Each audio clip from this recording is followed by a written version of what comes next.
Apologies for the technical difficulties we've had. It started with, is it Superstorm Eunice that you've got going? Yes, we have, yeah. That made Aaron has lost electricity for the past 2 days. And are you back home now? Yeah, I came back this afternoon. The power came on this afternoon, so I came back home. Great, good. So I'm delighted to introduce Aaron Bertelsen, who is a cook and a gardener. And he did the two at Great Dixter, the wonderful garden in England that we all know from Christopher Lloyd and Fergus Garrett, and who, but is certainly an influence here at Madu. And Aaron has now gone off on his own, but when he was at Great Dixter, he wrote a cookbook, which I was showing most of the people earlier, called the Great Dixter Cookbook. And then another one, Grow Fruit and Vegetables in Pots. Both are wonderful, tons of tips.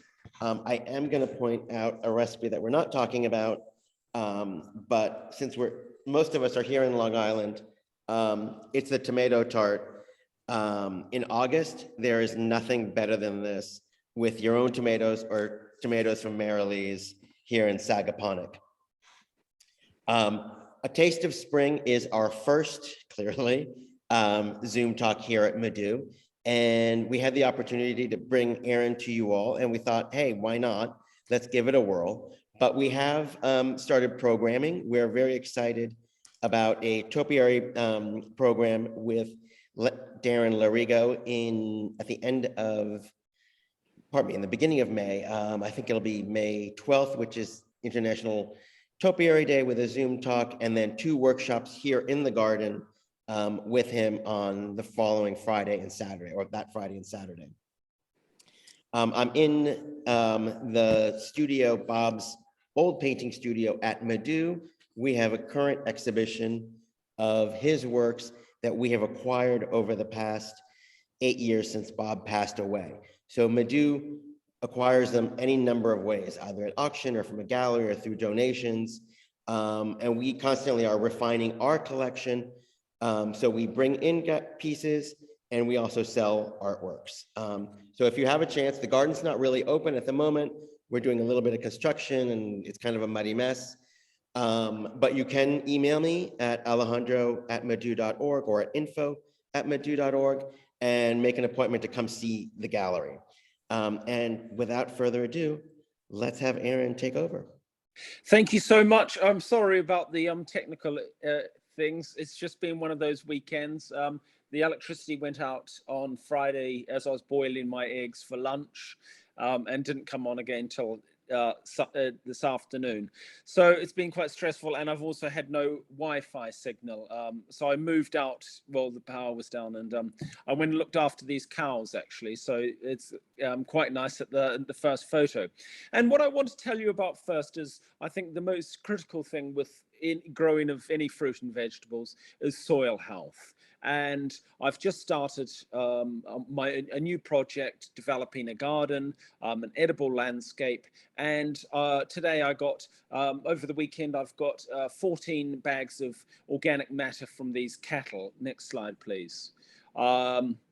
And this is what it looks like. So it's rich organic matter that's been broken down well, and that's going to go on the soil first before I do anything else. So I think it's really important, soil health, for anything you're going to eat. Well, anything you're going to grow, but especially anything you're going to eat. A lot of studies have shown how important it is, the nutrients that we're getting from our food. And so, if you're taking from the soil, you've also got to give to the soil.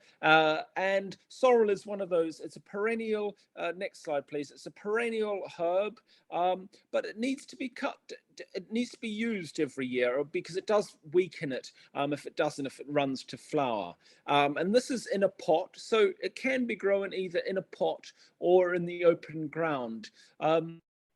I have this pot of it next to the kitchen door, just as a useful thing, but I wouldn't be able to survive on this little amount of sorrel. It's such a great vegetable. it's got a multitude of uses, and it comes to us in the UK here at a time when we're lacking greens. So it's a very useful green. So it's in full force now. And on Friday night, as a starter, I just slightly sweated the sorrel in a little bit of butter and cream, and after cutting it up, I just gently sweated it, and then put it on toast with a soft boiled egg as a starter. It was fantastic. It's such a great combination. And it's also very useful in making sauces. So things like fish for fish, all those sort of things. And it's very simple. I think the key to keep the color, and I'm going to show you this later, is don't cook it, because with cooking it does discolor. The other thing to help with the discoloration is you can always add some lemon to it as well. So I think the key with that is that you keep using it, you cut it down, and if it's in a pot, it won't last too long without being fed. So a rich seaweed, seaweed liquid feed or something like that would do it very well. Also, after a couple of years, I think it's also, you might as well take it out, split the plants, and repot it. And the ones you've got left over, you can put in the open ground. And you can, at that moment, you can put some rich organic matter into the soil mix that you're growing in the pot. So it keeps it fresh and fed. Next slide, please. And this is a row of it in the open ground. So this is the quantity we're growing it at. And I think that with it, to get a long season out of it, if you do use it and we cut through in a systematic way, just taking the whole lot down to the ground, using the stems as well. That way it'll refresh itself.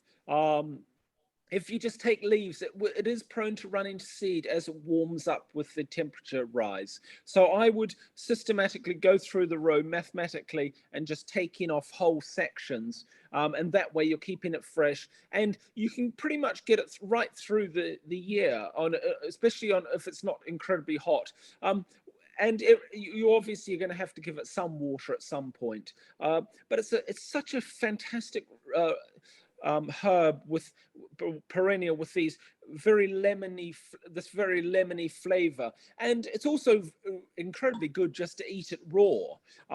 So it can either be used in cooking or just as in a raw salad. The other way that I think is very nice is to break it up with Italian parsley and some mozzarella and maybe some rocket, because we've still got rocket in the garden now. Some fresh rocket on that, and the rocket's really peppery, and then the sorrel's very lemony, so it makes a very flavoursome salad with those three ingredients, and then some mozzarella and olive oil on top of that. Next slide, please. The base of the soup, you need to have some sort of potato.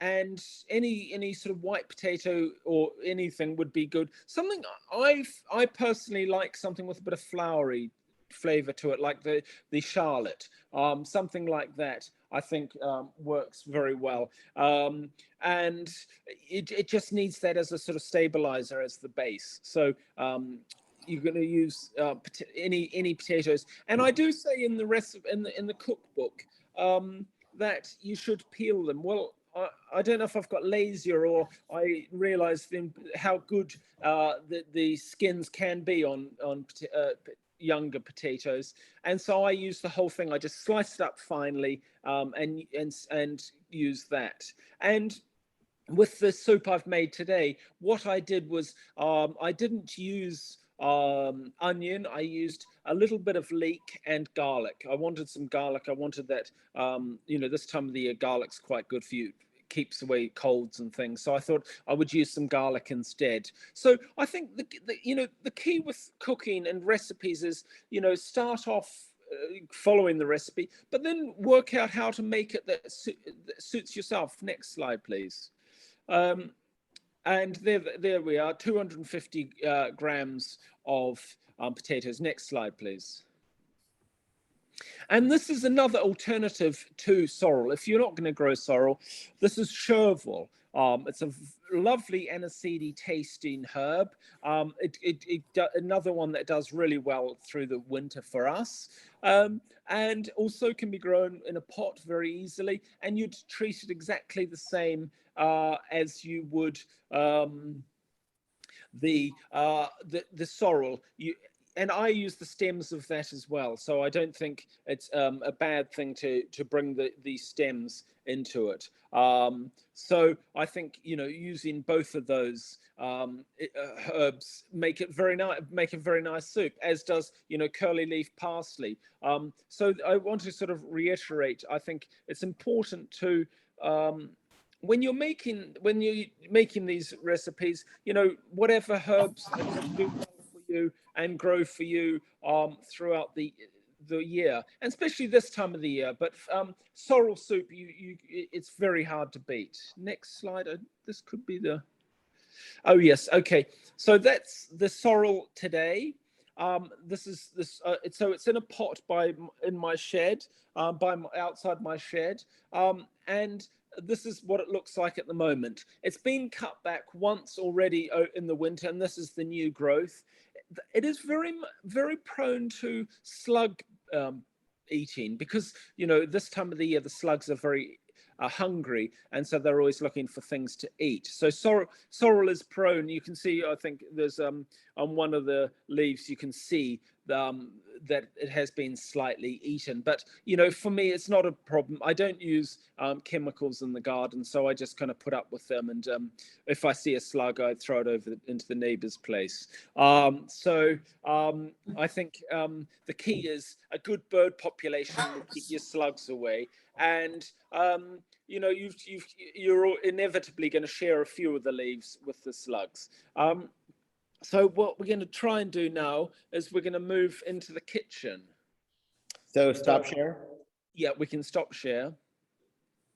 Great. And then we're going to move the computer, and we're going to move into my kitchen, and we're going to have a look at what's going on in the kitchen. Okay, so folks, what you can do on your top right in the view is just switch to speaker now, and you'll get Aaron big.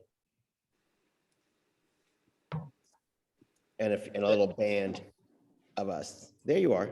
Hello, Aaron. Is that working all right? Yes. And you can see the kitchen. We can see. I'll just move the coffee pot. We don't need that at the moment. Your head is chopped off. What? Oh yeah, you can't. You've got to make choices in life sometimes. It's either the head or the body. Okay.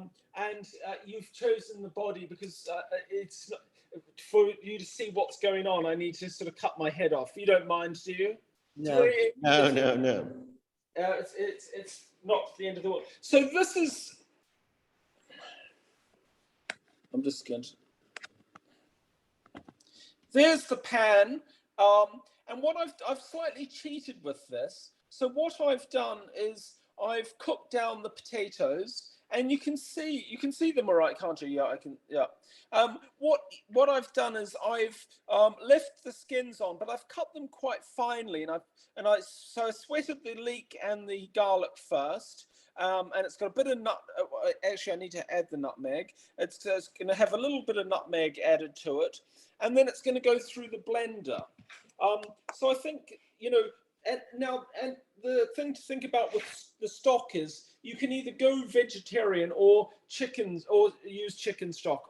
For this one, I've used vegetable stock, but generally I really love using chicken stock. If I roast the chicken, then you've got amazing stock. So I'm just going to add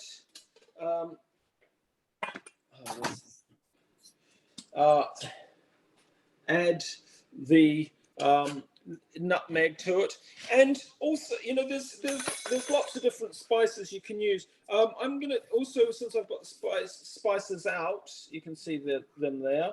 I'm going to put also a little bit of turmeric in it, because I think as a gardener you're always looking after your joints, so a bit of turmeric is very good, and a little bit of nutmeg.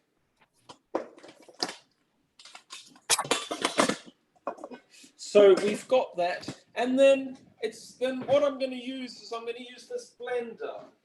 So we've got this glass-fronted blender, and what I said to you is it's important not to have the sorrel change color too much, and I think you can get around that by not putting it into the pan, by just putting it into the soup at the end while it's still hot. And I'm just going to get a ladle out. Folks, that's kind of the crucial tip of this class. Ladle it into the blender. Could you use a submergible blender? Like I have my long soup blender. Oh, I'm going to put it in this machine. But does it need to be the consistency of like a vichyssoise, or can it be a little more hardy? It depends. I'm more of a hardy. I don't mind it to be slightly grittier. It doesn't have to be really smooth. Well, it's a personal taste. I personally don't mind. I'm also one of those people who's not obsessively washing vegetables that I'm eating. So it's a matter of taste. But I prefer it slightly chunky. But it's certainly an individual choice.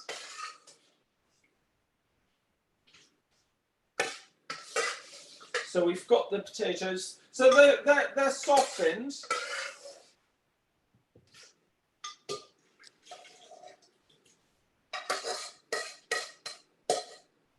I think I'm going to need a little more hot water, just a tad, to bring it up. And I'm just going to start blending that first. I just want that to slightly break down. So the potatoes, because I would prefer the leaves to be slightly more chunky, not too smooth. So, and this machine, I can tilt it forward. This machine has a setting for soups. And I just press an automatic.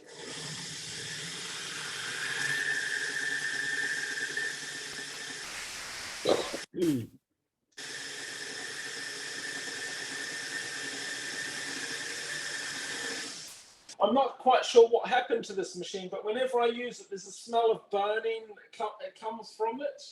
I don't know quite what happened. So what I've done is, you can see that it's it's slightly smoother, the potato and the stock mix. And this is a good time to put your finger in. And I think it needs a little salt. It's quite good, but now's the moment to put salt and a bit of pepper. I freshly ground pepper, I think, is essential to any of this sort of thing. And then for the salt, I'm going to use this is a smoked salt, so it'll just give it a nicer flavor as well. I mean, the thing is, you don't want too many strong flavors, but just more interesting ones, because you want the key performer to be the sorrel, I think. So you want that. And then there's the sorrel. And I washed this earlier-ish. Needs a little more.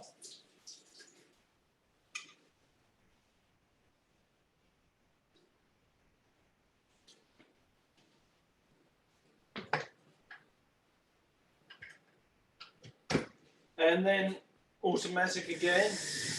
Oh no. I don't know a lot of shit they're gonna do.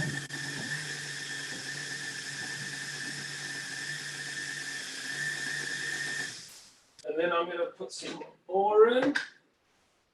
I followed the recipe for how much of each thing. I may have slightly put a little more of the sorrel than the 2 handfuls, but not much, I don't think. So we'll put that in, press that again.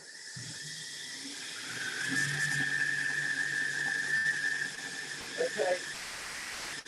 Now for me, that's plenty. I think you can see, and I'll take it out of the the blender in a second. That can go off. So it doesn't catch a light. Turn it off. And I'm going to put it into a bowl. But you can see that there's still. It's not a clean soup. It's got some life to it. And I think the great thing is because you put the sorrel into a lukewarm. There we are. You can see that, can't you? Yep. Can you see that? Okay. Yep. Yeah, and that's got great color. Yeah. So it's got the juice from that's made it has gone green, but it's also got lumps in it from the not blending it for too long. So I think for me that's the consistency I like, and it smells so good.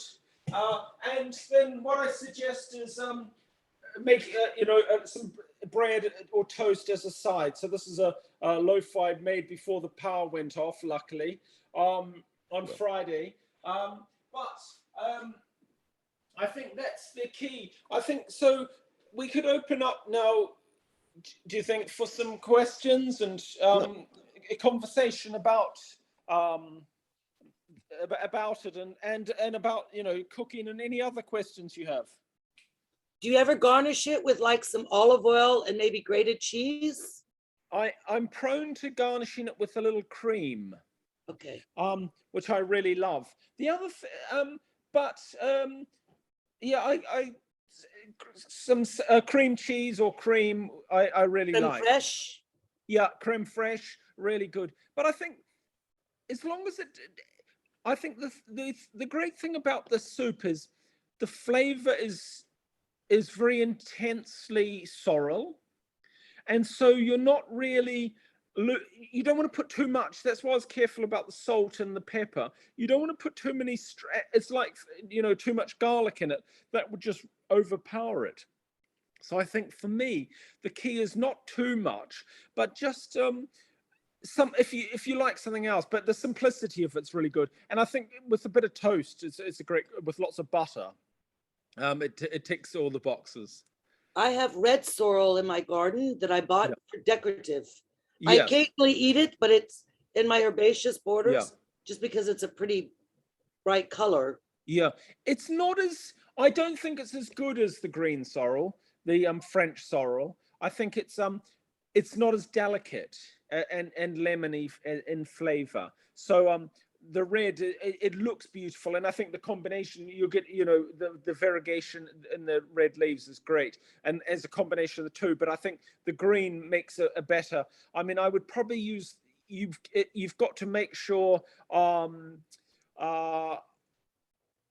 You've got to make sure you're using the leaves when they're young with the red sorrel. I think it's quite prone to becoming quite strong. Okay. Aaron, do you have, I have your book, but not where I am right now. Do you have bread recipes in there? I do have bread recipes, but look, I'm happy to talk as long as you want. And now for me, I think for bread, the recipe, the thing about writing recipe books is it's a moment in time. My bread has slightly evolved, and I make kefir every day using whole milk, and I use the kefir in the bread. So what I generally use is a combination of white with something else, either wholemeal or seed, and I put the flour in, and then I put in some kefir, some oil, a little bit of live yeast, which I get fresh from the shop, and then add some water and stir it. Get it into a nice consistency, and then put it in the fridge overnight with a fabric over the top. You can the fabric will you can keep it. You wet the fabric and put it over the top. That's what I would do, leave it in there overnight, and then in the morning get up and take it out, knead it, and then put it in the sorry, some I don't know. And then so I've completely lost my train of thought. Someone tried to phone me.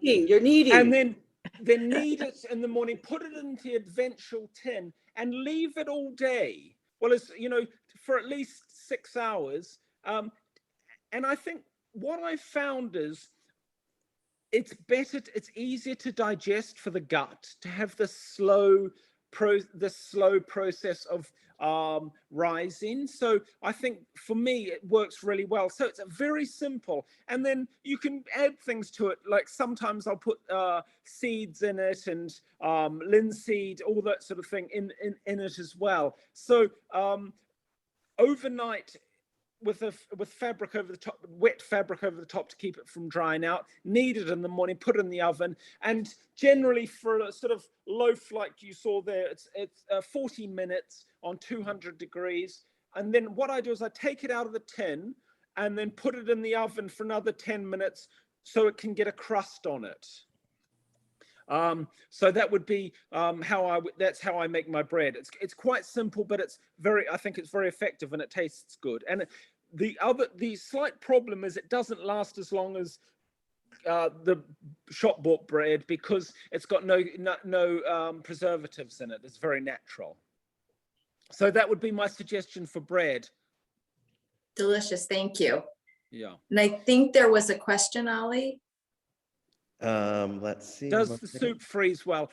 It does. I'm not a great fan. Well, I don't have a freezer yet since I've moved. I haven't needed one. The only thing I miss a lot is ice. It's never as good. And I think a great thing I learned from Christopher was he only ever made what he needed.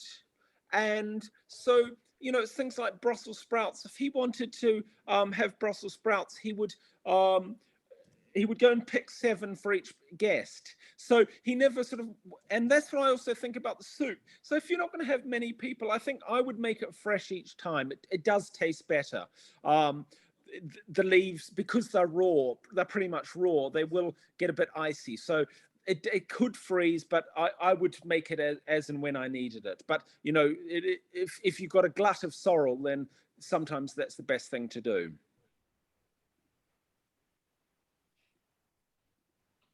Ollie, do you have any sorrel at Madu?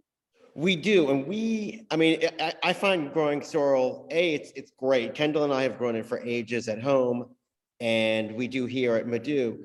But Aaron's way of doing it in a pot is kind of a great idea, and also the advice of just chopping off the whole plant. Because if you do pick off the leaves, which is kind of like the sort of natural tendency, you're kind of like, okay, I don't want to like kill the plant. It then starts getting a little woodier, and then it throws a flower spike, and then it's kind of tough. Whereas if you lop it off, it then and you're growing it either as Aaron did in a pot or in a row. So you basically figure out, okay, I need 2 or 3 plants for the soup. You lop it off, and that'll start growing again. And then the following week, you can go to the next section, and so on and so forth. And hopefully you'll have used it, and then it'll be regenerating again. And the other thing is, the cool thing about sorrel is that lemony flavor. And I remember reading ages ago that in France, probably in like Normandy, I'm guessing, but for trout, they stuff it with sorrel. And the sorrel is so acidic, it melts the bones. So that kind of gives you, for those of you who haven't tried sorrel, that kind of gives you an idea of the sort of lemony, tangy taste it has. And you can make sauces from it and use it on, you know, it's a classic French sauce for fish. Yeah, it's very easy to use, isn't it? Yeah. And I love, you know, the flavor is so good with fish and that sort of thing. It's such a good combination of flavors. Yeah. And you can put in, like as Aaron was saying before, you can use a little bit of it in a salad, and it just freshens it up. I mean, the flavor is really bright. When we have school kids here in the summertime, every once in a while, you know, they're terrified of the garden at first, and then little by little they get accustomed to the place. And then before you know it, they're like eating everything. And you're sprinkling fennel pollen on their hand, and they taste that and they love that. And then you take them into the potager, and they have, they'll try something like the sorrel, and they just love it. And then, every time it'll be like, Mr. Sourleggy, can we have some sorrel after that? It's really sweet. Yes, I think it's not. It's the reason people don't use it, I think, a lot is it's not something you can buy because it doesn't travel well. You've got to pretty much pick it and use it as you need it. It'll wilt overnight. So you need to, pick as you go. If you're going to have soup, then, I went out there about 5 minutes before the meeting and picked it and then put it in the sink with water to keep it, looking good, because it is quite prone to going floppy, isn't it? It turns, it gets ugly. It's worse than split pea, much worse color than split pea soup. Yeah. So Aaron's idea, which I've never done before, of putting it in after you've cooked the soup and having that be the last ingredient is great. And if you're having a dinner party, you could do everything ahead of time, heat the stock and potato and herbs, and spices, whatever, onion, and then put it in the blender, throw in the sorrel, buzz, you're done, pour it into the soup bowls and serve it. So it's really not that hard to have like a really super beautiful, beautiful soup for your dinner party. It's not, it's not terribly complicated to pull off because you can do the hard part early. Yeah, and that's splitting it into two makes it much more manageable. And I think, it doesn't have to be, it shouldn't be piping hot anyway. And I think lowering the temperature of the potato and the stock, it helps keep its color. So it's slightly a win-win situation. When your guests arrive, turn the pan off, leave the lid on. By the time you're ready to eat, it would have dropped a little, but not a massive amount, and throw it in the blender. So it's a good combination. I'm interested in like a very basic fish sauce, like very easy. What would you? I would make a white roux sauce, and then I would finely cut sorrel. And I would certainly, for that, I would use the stems because they're going to be very intense flavor. And you could put it in the blender to get it, if you want a very clean consistency. But like the soup, I'm not that fussed. But I'd make a bechamel sauce and add it. Whereas I'm much fussier, and I like it like a velouté. And as Aaron said before, like I would totally add cream to it. Yeah. And for the sauce, the same thing. But that's a great idea. You can have like a very thin bechamel and then just chop in very finely chopped. Like you would tarragon? Yeah, exactly. Using that as a substitute? Yeah. And I think the thing about that is you're not losing the flavor because it's not overcooked. But I always think, keep it simple. The other, I really like sweating it down. I think, sweating down, it as a base for things, it works very well. Like if you're going to do pieces of salmon, you could sweat it down with a bit of cream and butter and just very, very lightly, and then put the chunk of salmon or whatever on top. And it's a really good way, and it's slightly different to having a sauce on the top. The flavors coming up through, and often people don't quite know what it is. They know that lemony flavor, but having it as a sort of slightly as a green. Someone's asking what sweating down is. So what you do is you heat the cream and the butter first, and then you put the leaves in, and then with the lid on, and it just for a short time, and it cooks in its own steam. That's what sweating down means. But that's I think it would make a very good sauce for fish that way, by having it as a base. Good. I have monkfish to cook. Oh, perfect. Yeah.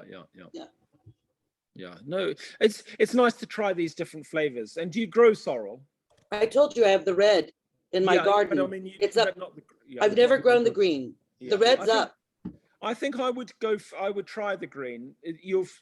In the kitchen, it's a much more useful flavor. Yeah, totally agree. The red doesn't have much flavor to my mind. No, And if anything, and it gets in the later on, it gets quite sort of sharp though. For me, it was more pretty than eating. Yeah. yeah, we have a ton of it, and it sort of self-seeds all over the garden here. Yeah. It's really charming, like in between bricks and stuff. Exactly. And I do put sometimes in a salad, but Yeah.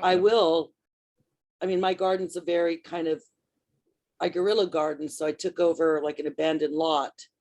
Yeah. So not everything that's in the ground, as you're saying, soil health. Yeah. I be careful of. So I do a lot of the things I eat in an area that's I've controlled the soil. Yeah. And in pots. But if it grows well in a pot. It does very well in a pot. And the other thing to do, if you're going to grow it in pot, the other thing to do is just before it starts, the summer heats come, put a mulch on it around the base of it, and that'll help keep it'll feed it, but it'll also help keep it from drying out too much, because that will cause it to run to seed. So, if you're going to grow it in a pot, you can, towards the end of spring, when there's still a bit of moisture in the air, then just put a mulch around that, and it'll be fantastic. Good. Folks, if we get cut off, I just sent everybody an email. I'm hoping, I don't think we'll get cut off. We shouldn't. I'm having trouble with that anyways. Let's, I think we'll be fine. Yeah. No worries. And have we got any other questions out there?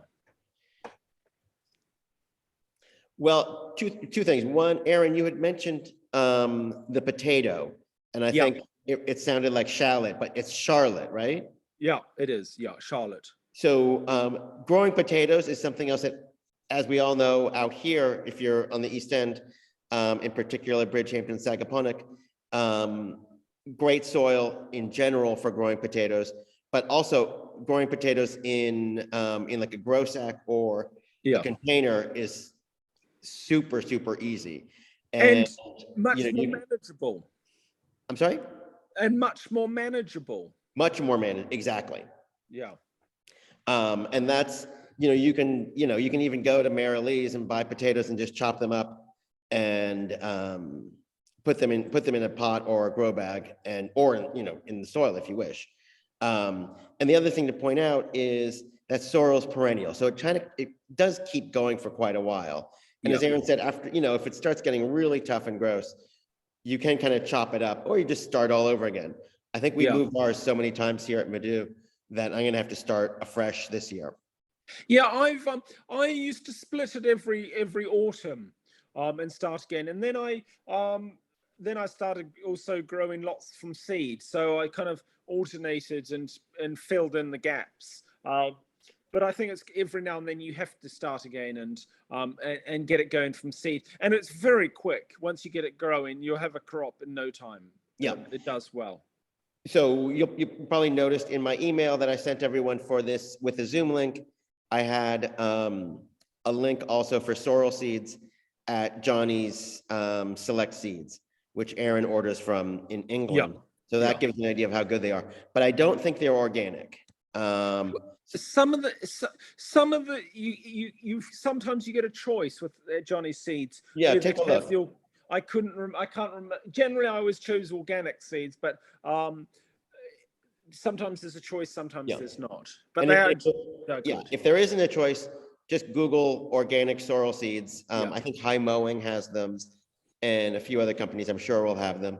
And you might find them out here. You might find it at Agway, or the old Agway, Bridgehampton Market, Martyrs. A few places probably have sorrel seeds, but you can always just order them as well. I bought my plants at the farmer's market.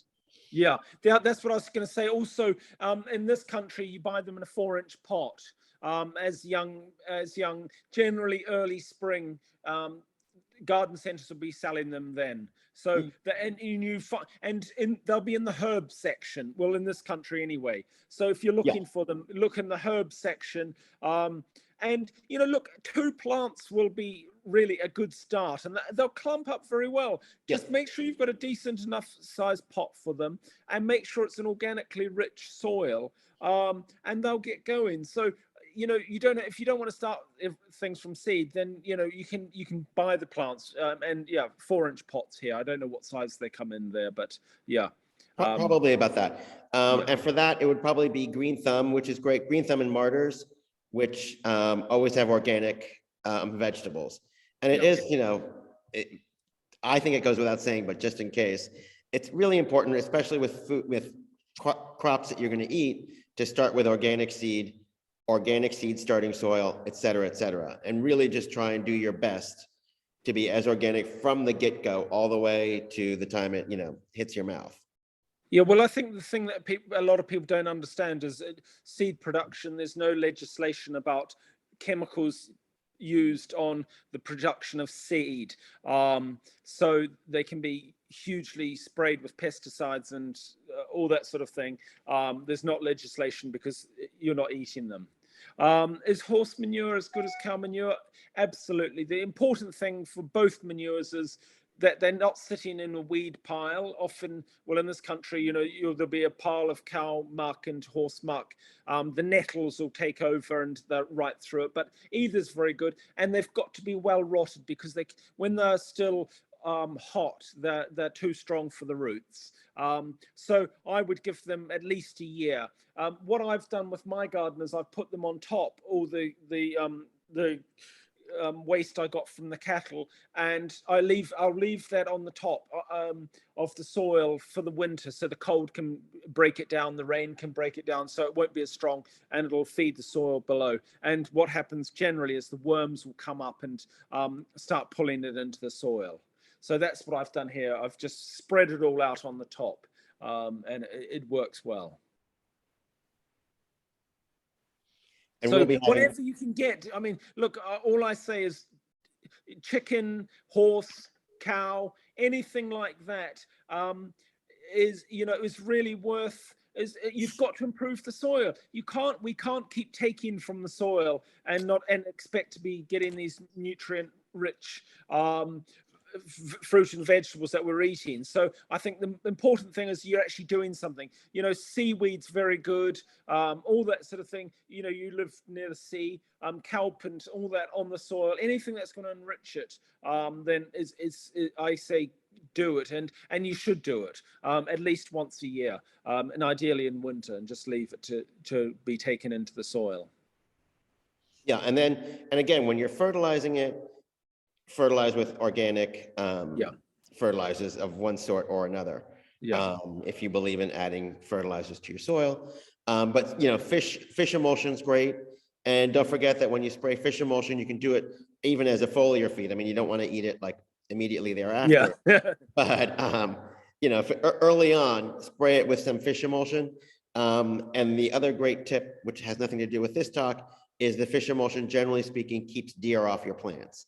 So that's a great, out here especially, keeping deer off your crops, spraying them with fish emulsion works. Like the question is, do I fertilize sorrel often? No, I don't. I think eating it regularly and putting organic matter into the soil I don't use fertilizer as a rule. I enrich the soil with cow shit and all that sort of thing. So that's a way of doing it. But I would enrich it once a year. And you know, if you've got some well rotted cow manure or horse manure, you could put that on at the end of spring, you know, as long as it's well rotted, as a mulcher on the top, and that'll certainly feed the soil. But I don't use I don't feel the need to use any other fertilizers. There's enough in the soil as long as you're enriching it every year. So that's how I do it. Any other questions, folks? Alicia. Aaron, I know you have a new garden. Are you planning to grow a lot of vegetables in pots in that garden? Because you seem to have a very small strip between your house and something else, like a wall. So what's the plan? How can you see where my garden no. is. On your Instagram. Ah, no, that's my stumpery. I Stop. love the stumpery. I've got a stumpery. Oh my So goodness. and then I've got a back garden. That's the side garden between the wall. Okay. So I've got a, and it's out there.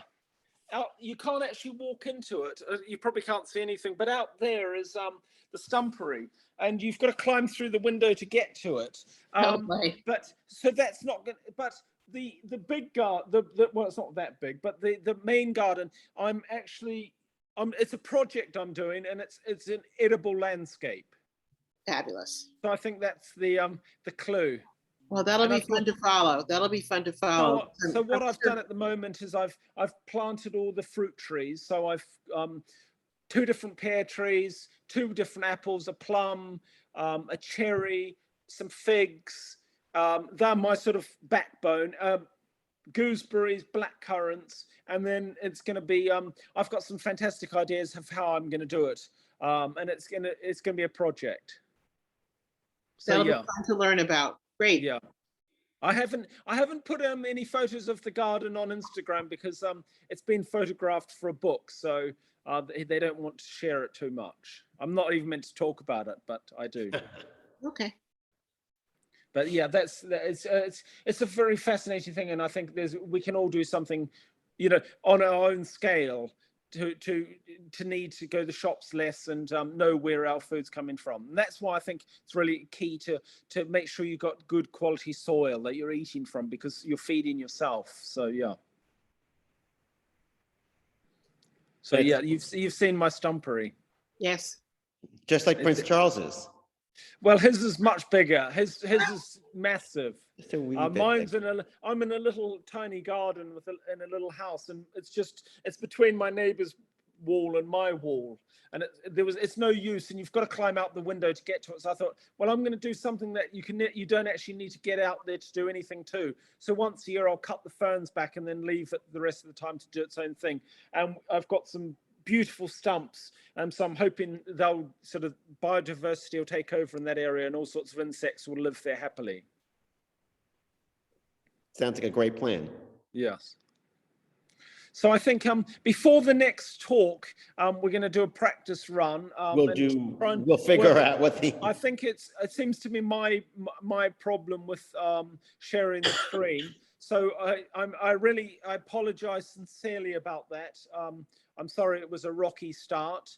I hope you learned something and enjoyed the little tutorial on sorrel soup, and I hope you're all going to make it and grow the French sorrel yourselves, because I do think it is a really good thing to do.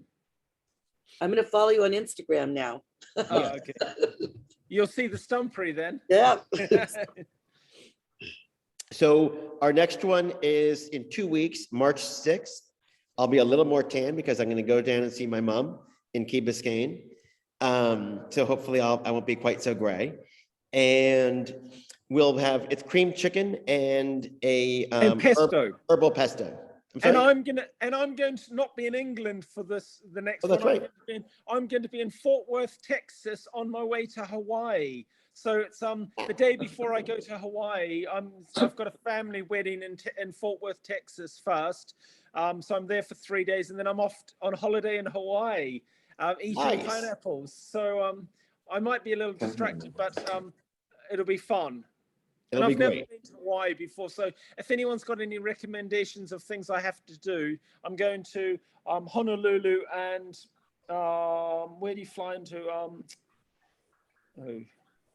The other, I can't remember the other place. So, but yeah, I'm looking forward to it. So I look forward to seeing some of you next time from Fort Worth, Texas. Wonderful. Enjoyed it. Thank you so much, Aaron. Thank you. A pleasure. And I hope you don't get the storm like we've got.